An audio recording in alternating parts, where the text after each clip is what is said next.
Welcome everybody to Extreme Off-Road Silly Bills, and today we're dealing with the 2020 Ford Mustang Shelby GT500.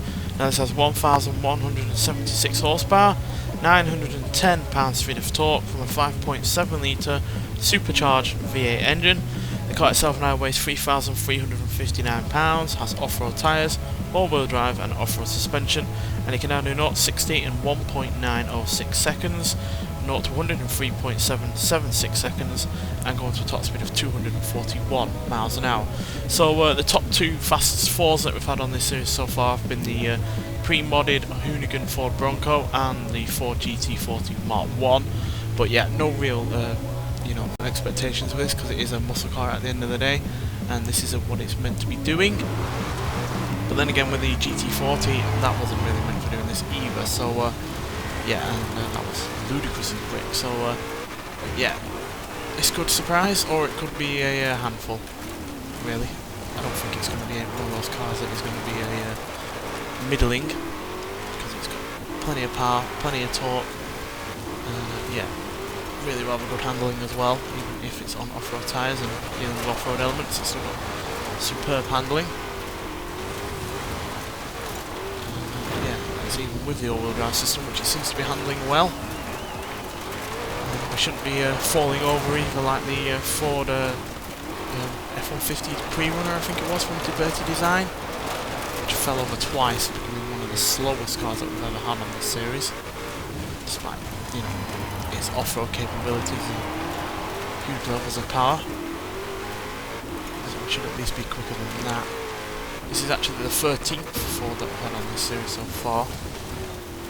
Most of them have been at least below, 2 minutes 10. And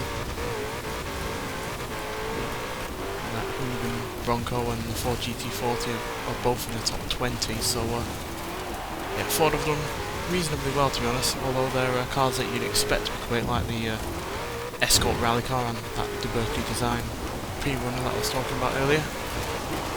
Aren't quite as quick as the cars that you wouldn't expect to be quick, like the GT40 or the Ford Anglia 105e. So yeah, it's a little bit hit or miss with the cars that are supposed to be quick on off-road courses. Obviously the Ford Bronco is the quickest, and that is meant for going off-road.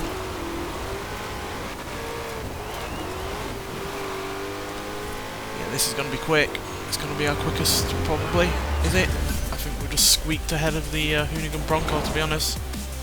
And we have at 1 minute 59.980 seconds, becoming the fastest Ford that we've had by a decent margin, not massively, but we're still more than half a second quicker than the Hoonigan Bronco, and we're more than 2 seconds quicker than the GT40 Mark 1, and we're also quicker than the Honda Civic RS, the Alfa Romeo 155 Q4, the Toyota Land Cruiser Arctic Trucks AT37, Chevrolet Camaro Z28, another muscle car, the Peugeot 205 Rally, the Porsche 968 Turbo S, and other off-road vehicles like the Toyota Hilux Arctic Trucks AT38, the Lamborghini Urus, the GMC Typhoon, Maserati Levante S, and the likes of a GMC Cyclone. So yeah, but we are still slightly behind the Bugatti Divo by 0.1 of a second, so not all that much in it, considering